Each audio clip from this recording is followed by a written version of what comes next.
How to fix icudt62.dll. Missing error on Windows. 1. Run sfc/scanno command as admin. 2.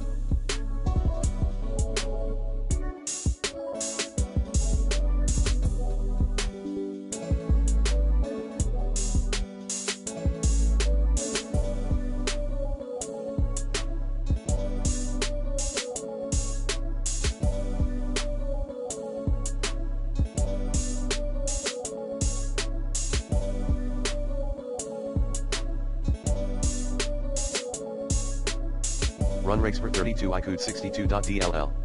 Command as admin. 3.